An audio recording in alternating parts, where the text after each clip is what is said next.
Hey guys, welcome back to the channel, K Lobner Fishing. Thanks for tuning in. This is going to be a little bit of a different video, but we're talking about the week of April 24th through today, May 2nd.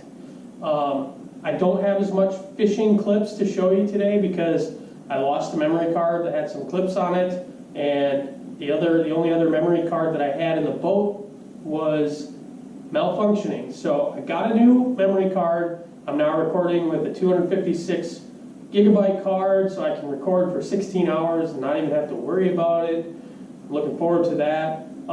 But I do have a lot to talk about here, so that's going to hopefully make up for some of the lack of fish catching footage. I got a couple fish catches to show you from this week, but a lot of it's going to just be breaking down what's been going on here on the river. Obviously, this title of this video is a little clickbaity. I promise I'm not going to be the clickbait master, but I do want you to watch this video, so I got to kind of spice it up a little bit. And when I say what the heck is going on the Mississippi River, I'm talking about a positive thing, okay? Many of you guys that follow the Mississippi River bass fishing know that some seriously historical stuff went down last weekend in the BFL opener for the Great Lakes Division. I was on the sidelines, and I'm not going to lie, it was pretty painful. I was at work almost all the day because I picked up an overtime shift. There was no reason not to pick up a shift at work because I couldn't fish the BFL. Why couldn't Cade fish the BFL? Well, that's because I'm in an off-limits period for the Bass Nation qualifying tournament, which kicks off next week, Wednesday through Friday.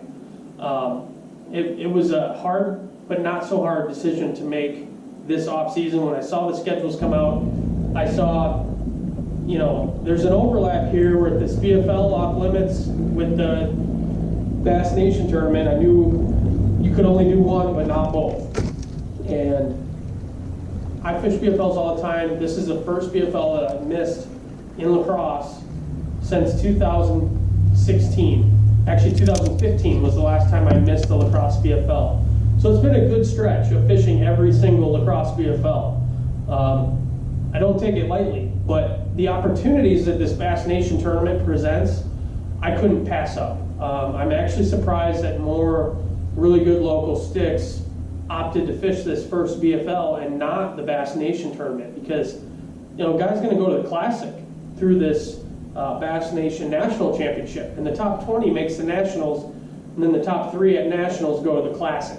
That's a really good opportunity. So I got to take my shot, shoot my shot, and try to get there. But circling back, I'm a ranter, so we kind of got on a tangent right there, but we're going to circle back to the point I'm trying to make here. The weights that I witnessed, I raced home from work, put it on the TV, watched the weigh-in, and my jaw was about on the floor. You know, Hunter Litchfield, one of the first guys to weigh in, you know, he's like the 10th guy to weigh in, weighs a 20-pound bag. I'm like, hell yeah, nice work, Hunter. Like, I like Hunter. He's a good kid, really good fisherman. He's going to be a problem in the BFLs for a long time, I have a feeling. I see him weigh in. I'm like, dang, Hunter's going to get his first BFL win in lacrosse today. And it wasn't more than a couple minutes, and somebody else weighed in over 20 pounds. I'm like, holy cow, so-and-so is going to win now. And then another guy, you know, Rick Ragnar comes up, weighs in 21.6 or something like that. I'm like, wow, Rick Ragnar's going to win. It just kept happening. 6 bags over 20 pounds. It's hard for me to wrap my head around this. You know, I've been fortunate to weigh some 20-pound bags in a tournament, but I've never had a 20-pound bag in a BFL and been wondering if I was going to get beat. You know, it was pretty much like, yeah, I'm winning this tournament. I've got 20 pounds sitting in the live well. No one can touch that. And I guarantee you, everyone that had a 20-pound bag on Saturday had that feeling. And it almost makes me glad I wasn't fishing the tournament because obviously the bite was on fire. I would have gone out there. I'm not saying I have no idea what I would have done because I didn't get to fish, but I feel like I would have caught a nice bag of fish, right? Like, I probably could have caught 16 to 18 pounds based on what I saw was going on.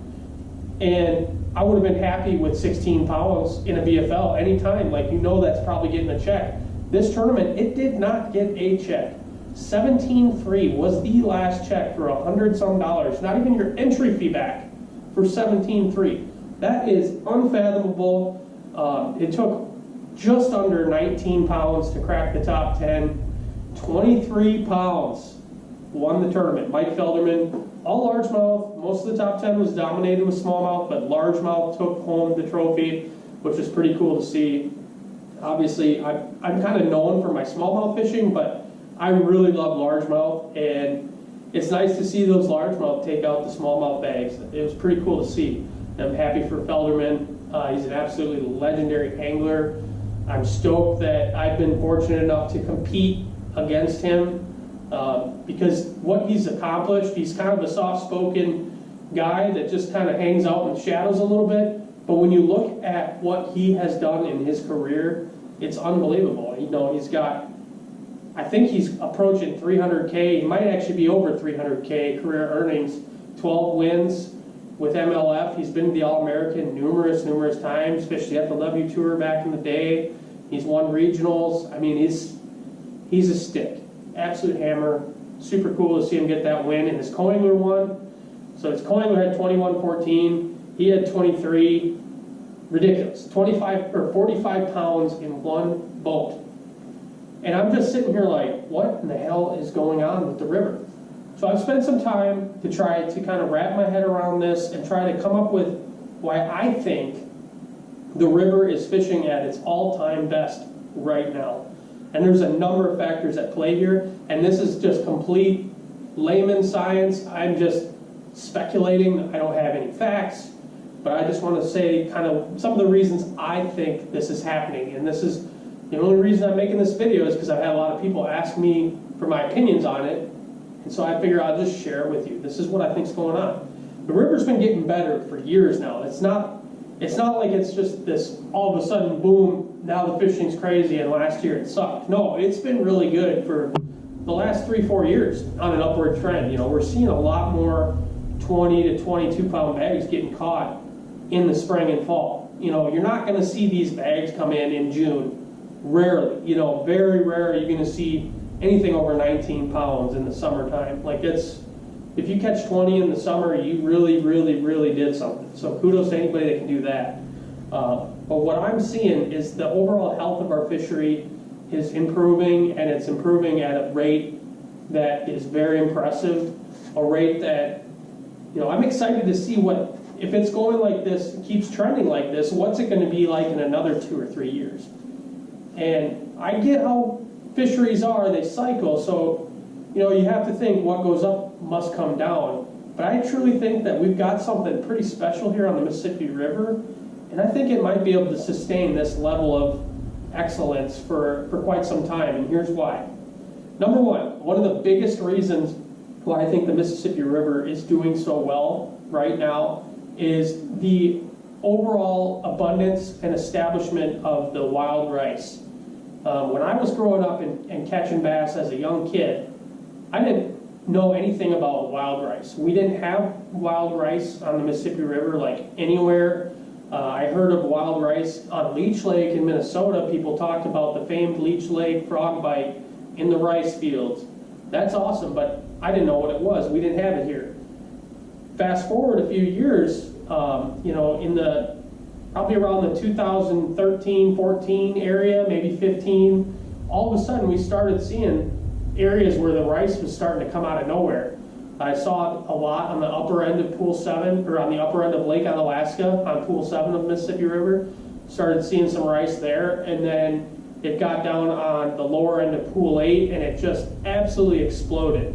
And then it's really exploded everywhere. You know, Pool 9, 8, 7, they all have it, especially in those open areas on the flat sections of the pools where it's wide open, there's not a lot of islands, it just grows out on the flats. And what it really does, it's a unique form of vegetation that we didn't previously have on the Mississippi River. You know, you always think about Florida, right? I always thought, gosh, it's so cool how in Florida they're punching these big weights in grass, you know, because there's depth. There's depth in these reeds that they're fishing. There's 3, 4, 5 feet of water sometimes in the reeds. Whereas on the river, most of the weed mats that I grew up fishing were this deep underneath them. So punching a big weight was not, it's certainly something that plays a lot on the river. It does. I'm not trying to say it doesn't, but that water is isolated. There's not a ton of that kind of water where you got depth inside emergent vegetation. But rice has kind of changed that a little bit.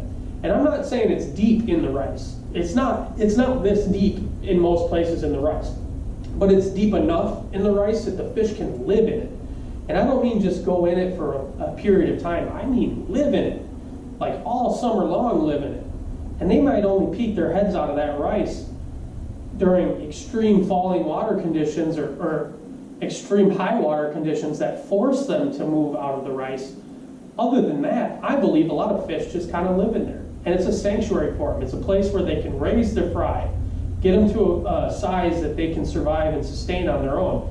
It's a place where they avoid fishing pressure.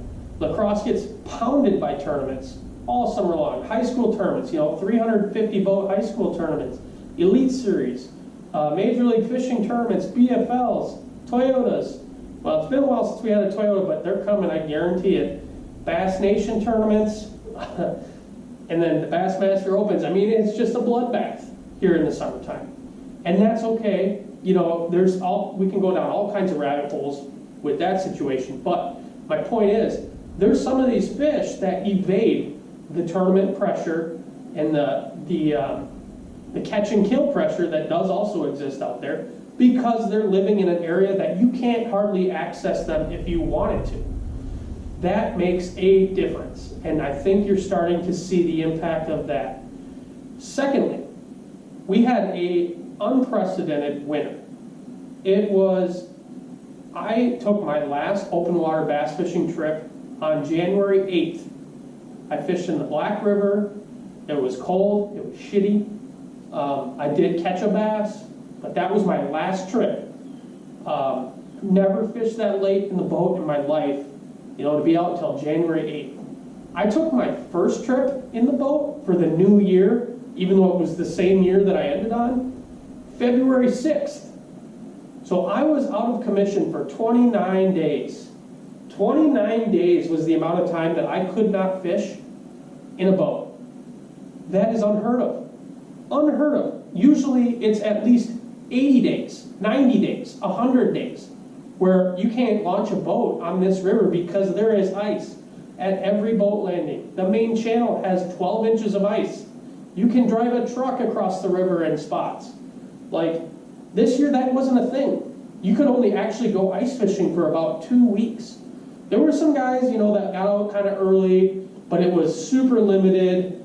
And then all the ice melted, and then we had 2 weeks of really good cold weather that kind of put everything in true winter. And then just like that, El Nino came back and everything melted. All the ice went away. All the perch guides were crying because they couldn't take people out there. And it's crazy. It's crazy what happened, but what that did, it did not kill any shad. There was very minimal shad die-off. There was some shad die-off. I'm not saying there was zero. But compared to a normal year where we have near complete shad die-off, this is unprecedented. The last time I saw anything even close to this was in 2012 when we had a similar warm winter, but not on this scale. Not like this winter. That was a normal winter. 2012 was a normal winter until mid-February. All of a sudden it got warm, and then March it got hot. And it was crazy good fishing in March. The river was low. Shad made it through the winter. It was an awesome spring. But this is different because that year, like I said, we still had a true winter from, late November all the way through January, all the way through mid-February until it warmed up. It was basically just an early spring is all that year was. This year was a no winter, early spring, and a late fall. And that's just unheard of. And what I believe that does is it enables those fish to continue to eat shad all through the winter. Normally, they're eating shad August, September, October, November, and maybe a little bit into December. And then once they get into that winter mode where the water temperature is 33 degrees, they are very inactive. They're lethargic, slow metabolism. When you're talking about smallmouth, I truly believe that they switch to eating mostly larvae, Like I've caught them in the winter with little leech larvae, like tiny little leeches that they'll have in the backs of their throats. And I believe that that's what they sustain themselves on in the winter when they're not needing to burn a lot of calories to sustain because their metabolism is so low. Largemouth, I think it's a very similar thing. I do think they do eat bait fish through the ice. Obviously, we catch them on tip-ups, on shiners, and so you know that they will eat bait fish. But the amount of shad they're consuming when the water's 33 is definitely different than the amount of shad they're consuming when the water's 38. If you're a cold water hardcore bass fisherman like myself, you know those subtle little temperature differences make a huge difference in the mode or the mood of the fish. Like when I go out there and it's 38-degree water temperature, I know I'm going to catch it. When it's 36-degree water temperature, I know I'm going to be fighting for a bite. Like there's a big difference there. And the fact that we had that 38-degree water for so long into December, like I had 42-degree water in the backwaters after Christmas. That's ridiculous. And then I had it again in early February. So those fish are feeding all through December, a month that they normally never can. Then they're feeding all through February, March. That's when they also normally can never feed like that. So they're growing, they're fat, they're super healthy right now, and now you're seeing the kind of the back end result of that. I'm not saying that these fish grew like massively in that course of time, but they've been eating. Like everyone who bass fishes knows, in the summertime you catch a 20-inch bass, it weighs 4 to 4.5 pounds, right? Depending on its build. You catch that same 20-inch bass in October, it weighs over 5 pounds, you know? So now, if you just take that same weight gain perspective and that fat storage that they do, not only are they getting fatter, but they build that fat into their body. Like it goes into muscle, it goes into fat storage, and it just, you'll understand when you catch these fish and you hold them, sometimes they don't even look like they weigh that much, but they have what I call a density. The fish just becomes dense. And that's when they've been eating, they've been storing fat, and those fish weigh a lot more than what they look. Plus you add in the egg weight. So now we've got fish that have been just feeding for 3 extra months than they're normally feeding. We got egg weight, super healthy fish. It's like every 19-inch bass is weighing close to 5 pounds right now. So that's a big impact. The third impact, and I think this might be a sneaky, like, major reason why things are popping off the way they are right now. Ice fishing. Since there was very minimal ice fishing done this year, I can't even fathom how many thousands of bass have survived the knife this year. It's something that, you know, you have to learn to deal with if you live around this area. And it's not just here, right? It's anywhere in the country. People eat bass, and that's okay. It's needed, really. It's truly needed to sustain the fishery, because if it weren't for people taking a few bass out of the ecosystem, you're basically relying on eagles to maintain the population at healthy levels. Obviously, catch and release of bass is something that we promote, but there has to be some selective harvest to maintain a healthy population. This year, there was very little harvest of bass. And typically what you're seeing when people harvest bass through the ice on tip-ups, they're not little bass that they're taking home. I see tons and tons of 4 to 5 pound bass get filleted every winter. And this year that didn't happen because they couldn't get out there. They couldn't get on the ice. And nobody's taking their boat out to go catch bass to eat when the water's 35 degrees and it's nasty and cold. Anybody that's hardcore enough to take their boat out in those kind of conditions like we had all through February and March, they're going to catch perch and walleye. Let's be real. That's what they're doing. They're not going to try to fill their freezer with bass. But when you're on the ice, it's a whole different story. You got all these guys out there come down in Amish buggies. You got the overall gang. Everybody's out there, and they're filleting anything that comes through the ice hole, and a lot of them end up being big bass. So they avoided that pressure. So I think what we have here is a perfect storm of really good habitat, really good recruitment from previous spawns that have been successful, And that habitat is a big factor in that, in my opinion, and it gives juvenile fish an opportunity to get mature and avoid capture, avoid predation from other fish and turtles and eagles and all the other things that eat juvenile fish. And then the ice fishing, lack of ice fishing, the crazy amount of forage consumption throughout this winter. Those are all the things that I think have played a major, major role in the weights being the way that they are.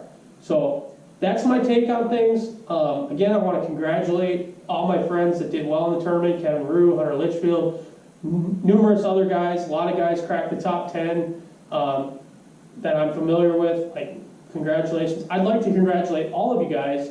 I don't want to sit here and leave anybody out, but I don't have time to go through the whole list. But super successful tournament. I'm looking forward to the next one at May 18th, or I think it's May 18th. I will be fishing that one, so I got some work to do. I'm obviously going to be way behind in the points race. This isn't a year where we're going for Angler of the Year, obviously, but I'm hoping to try to qualify for that regional championship on 4 tournaments. I did pay for the first BFL as a co-angler, so that counts towards my 5 entries. And hopefully, you know, if I'm lucky enough to win the one on May 18th, then I'll get an automatic berth into that regional. So that's why I did that. So anyway, keep it here. We'll try to get some more fish catches for you. But as you can see, looking at my boat, I got some work to do. Basically stripping everything out of the boat right now, getting ready to go out there and have a successful practice. Practice kicks off Saturday, which is 2 days from now. And I will be just going like crazy to try to find these bass on pool 7, 8, 9. It's been hard not being out there for 2 weeks, but tell you what, I'm excited. You know, I haven't been this excited to get out there on my pools for a while, and it's going to be great. I got a whole week off vacation at work, so nothing but fishing on the brain, and I can't wait to share all the details with you guys, so keep it here. See you next time.